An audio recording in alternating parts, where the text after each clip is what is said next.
अभिषेक, ये लालू राज में और नीतीश राज में फिर फर्क क्या रह गया भाई? अंधा बाटे सिर नहीं और अपनों को दे।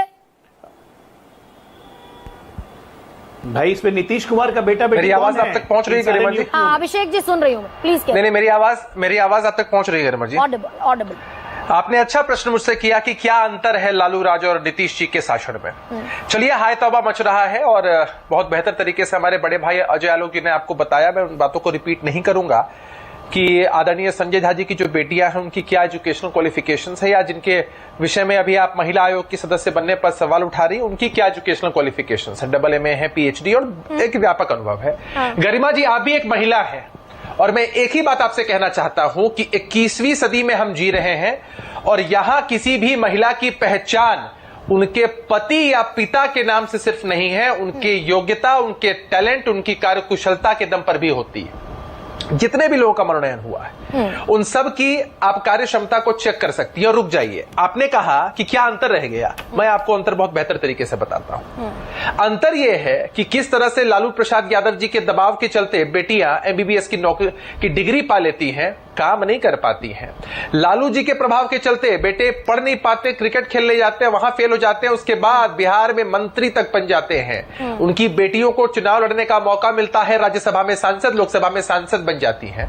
और बहुत सम्मान के साथ मैं कहना चाहता हूं, चूंकि आपने डिबेट इस टॉपिक पर ऑर्गेनाइज किया है, आदरणीय राबड़ी देवी जी कहने के लिए बिहार की एकमात्र महिला मुख्यमंत्री, उनकी योग्यता, शैक्षणिक योग्यता कितनी रही, उनके पास कितना राजनीतिक अनुभव रहा, कितनी कार्यकुशलता रही, इसके बावजूद उनको बिहार का मुख्यमंत्री बना दिया जाता है। नहीं तो ये जिम्मेदारी तो आप पर थी अभिषेक। लोग थे जो रुक जाइए, गरिमा जी, 20 साल की सरकार के ऊपर जिम्मेदारी मैंने आपको अंतर बता दिया। नहीं, मैं अंतर एक और आपके सामने रख देती हूँ और बड़े सम्मान के साथ। मैं जानती हूँ आप मेरा बहुत सम्मान करते हैं। अब अभिषेक, ये 20 साल की सरकार में जिम्मेदारी किसकी थी? सरकार की जिम्मेदारी थी 37% बच्चे 8वीं तक पहुंचने से पहले स्कूल ड्रॉप आउट हो जाते हैं बिहार में। डॉक्टर अजय आलोक बता रहे हैं हार्वर्ड पढ़कर कितनी बेटियां आई बिहार की। 37% तो लड़के नहीं पढ़ रहे। मुझे लगता है गरिमा जी, 8वीं से ड्रॉप आउट है। गरिमा जी, मुझे लगता है, मुझे लगता है गरिमा जी कि मैंने बहुत बखूबी आपके सवाल का जवाब दिया है और ये आपका मन भी जानता होगा, इसीलिए आपने उस पर काउंटर क्वेश्चन नहीं किया और आपने आज का टॉपिक ही बदल दिया।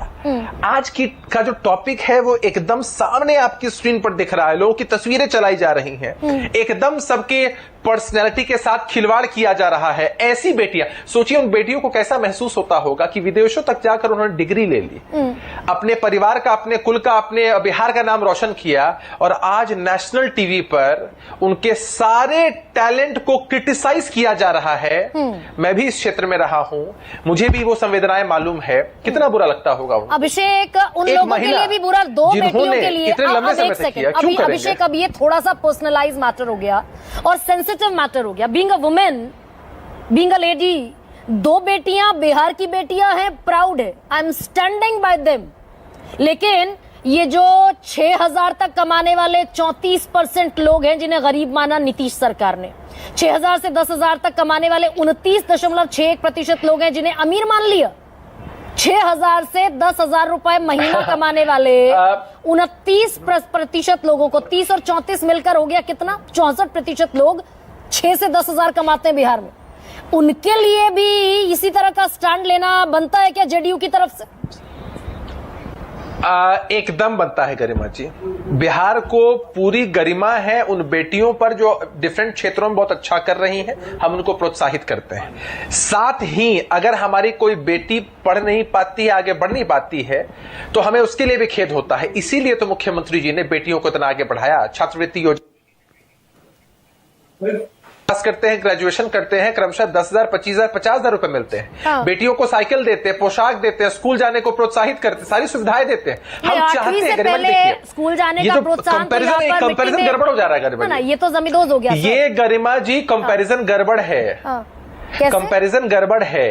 जो बेटियां अच्छा नहीं कर पा रही हैं उनके लिए हमारे अंदर संवेदनाएं हैं, लेकिन जो बेटियां अच्छा कर रही हैं सिर्फ इसलिए कि उनके पति या उनके पिता किसी पद पर है तो उनके पूरे टैलेंट को कॉम्प्रोमाइज कर दिया जाए, कटघरे में खड़ा कर दिया जाए, ये बहुत गलत है। गलत है, हम इसके आपके समर्थक नहीं हो सकते हैं। हम मानते हैं, मैंने स्वीकार कर लिया, लेकिन ये जो पूछिए ना, नहीं सुनिए तो सही, 100 में से 37 बच्चे, बल्कि 38 हो गए, 22.67% और 14.33%, ये हो गए 38% आपके बिहार के 20 साल के स्वर्णिम कार्यकाल में। आज की तारीख में आपका सर्वे है, मेरा नहीं है, कि आज की तारीख में 38% बच्चे 8वीं तक स्कूल ड्रॉप आउट हो जाते हैं।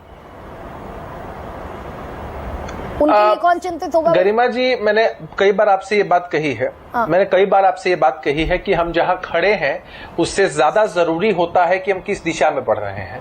बिहार को चरवाहा विद्यालय के दौर से निकालकर नीतीश जी ने यहां तक पहुंचाया है, और जहां कमियां हैं, जहां आंकड़े हैं, हम उसको मजबूती से स्वीकारते हैं, एक चुनौती के रूप में स्वीकारते हैं, और उस चुनौती का हम सामना करने में विश्वास रखते हैं। तो किसी सामान्य महिला को लाए होते बिहार राज्य, उन बेटियों को भी हतोत्साहित नहीं, जिन महिला के पति चीफ सेक्रेटरी हैं जी, अब उनसे अलग किसी और परिवार में भी दिया रोशन होता, किसी और महिला को लाए होते बिहार राज्य महिला आयोग की सदस्य बनाने के लिए। लेकिन सुबोध, सुबोध बैकफायर कर